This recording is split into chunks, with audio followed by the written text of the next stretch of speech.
guys, so I'm taking you behind the scenes. Welcome to my kitchen. Today I'm going to be making avocado ice cream. I thought I'd vlog a little bit of it so that you can see the film setup and also what to look out for when you're making your own videos, just to make them look a little bit more professional. Now I am using natural daylight, so I'm going to be limited on time, and I'm going to try and get this filmed before the sun sets. The setup time takes the most, I've found. The film time, if you know what you're doing, like having a shot list and having a script makes things a lot easier. So I do usually use studio lighting, but I want to move away from, well actually they're down in storage, but I'm looking at sourcing some new lights. Ones without all the bulk, like soft boxes and things. I found they've been a little bit too bulky and not that user friendly when it comes to storage, so I've got them downstairs in storage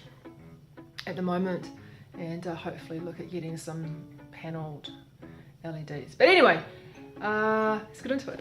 Here I'm checking the produce, making sure that they're okay and that there's nothing too funky about them. And I've noticed that they're throwing a little bit of shadow over the countertop, so I thought maybe I'll put it onto a dish. Now I'm checking the dish and I can see that there's a little bit needs to be cleaned on the side there, and it seems to be throwing a nice reflection, which I quite like.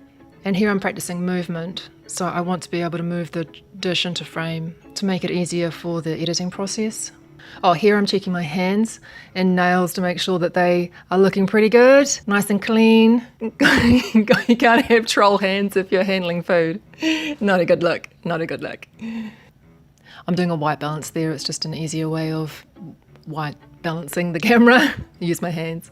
And again, just playing around with movement, and it's not working. Rehearsing movement before you film is really helpful. It saves from having to do multiple takes of the one thing because the movement rhythm wasn't quite right. Like it was jarring, or you jittered, or you shook. And it looks pretty good in the frame there. I'm going over my shot list here, making sure that I've got my products in order. Makes it easier to shoot. Checking off what is going to work and what's not. Taking a little bit of a break. I'm looking in the preview, so the monitor, and I'm checking that everything in my background is supposed to be there and is not sticking out or being too obvious to draw attention. Yeah, see, like for example, that bright turquoise thing, yeah, it didn't really blend in with the setting of my kitchen. Oh, and here I'm checking all of the, there's the example of the hair, and here I'm checking all of the utensils and that I'm going to use, making sure that they're clean and there's no food on them or dirty fingerprints, and seeing how much, if they bounce a lot of light, that's another thing as well. And sometimes that can play havoc on the camera lens. He will flicker, he won't like it too much, so I'm just checking for that. I'm liking the dish. Oh, yeah, that's the 5-second rule. Glass can be quite a challenge to keep clean because of all the fingerprints. So I'm just seeing how it looks on the monitor. Here, and up close, yep, looks pretty clean, happy about that. And costume check, so I'm looking at colour, how that's going to appear on camera. Opting for that avocado colour that's coming up. Now I'm just checking underneath the camera lens to see whether or not it's going to create any visual disturbances because of the pattern or texture of the fabric, and it seems okay. It's just habit to do this type of thing. Yeah, I do like that darker green one actually. Right. And here just figuring out product handling, how I can move it within the frame without wobbling and shaking, just to add a little bit of dynamic feel to the shot because it's static. And usually you have to do it in like one solid fluid movement, because if you start halfway through your movement, it looks like a jump cut or it looks jolty, and then you've got to worry about the camera focusing, and this isn't necessary, but it's something that I like to do.